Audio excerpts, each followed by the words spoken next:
Hi again, everybody, and welcome to this week's Living Better with TriHealth segment. I'm Dan Hort alongside Dr. Andrew Islam from the TriHealth Orthopedic and Sports Institute. Today's topic, injury prevention. Let's talk about warming up before you play in a sporting event or in a game or whatever a weekend warrior wants to do. How do you recommend properly warming up? I think that's a really important topic because actually this is what's going to keep you out of the physician's office most of the time. And as far as the sports medicine perspective goes, we really recommend that people warm up with a sports-specific drill. So try to replicate the activities that you're going to do in the sport for about 5 to 10 minutes. Obviously not at the same intensity level, but decrease that level a little bit. Follow that up with a good stretching program.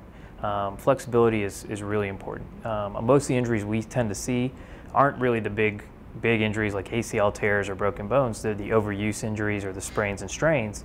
And most of these are due to improper warm-up technique and stretching technique. And if you can do that and really stretch things out, you'll stay out of our office usually.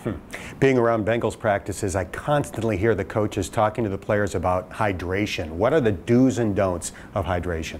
Hydration is really important, especially as we come into the football season in the summer with outdoor activities such as soccer and football.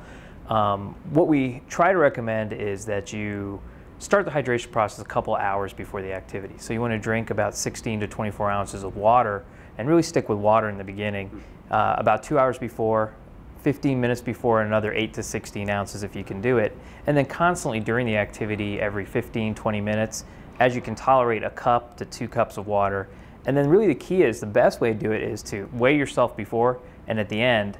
And then for every pound you've lost, you want to drink anywhere from 16 to 24 ounces of water at the end. The other thing to remember is salt, and we lose that as well. So kind of trying to regain that. And one general rule is a gram of salt for every pound you've lost, and you can get that in foods. And I think the other thing to remember is food.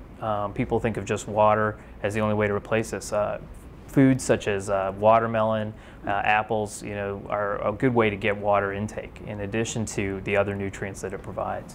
So hopefully folks do those things and don't get injured. Exactly. But if they do, when should they consult a doctor? I think initially is, first anywhere 12, 24 hours, try icing it, elevating it, anti-inflammatories, because that's usually what we're going to tell you in the beginning. And then if you really are struggling after that time, after a couple days have gone by, it's time to come in and see the physician, because that's usually the sign of something maybe a little more, little larger injury at that point.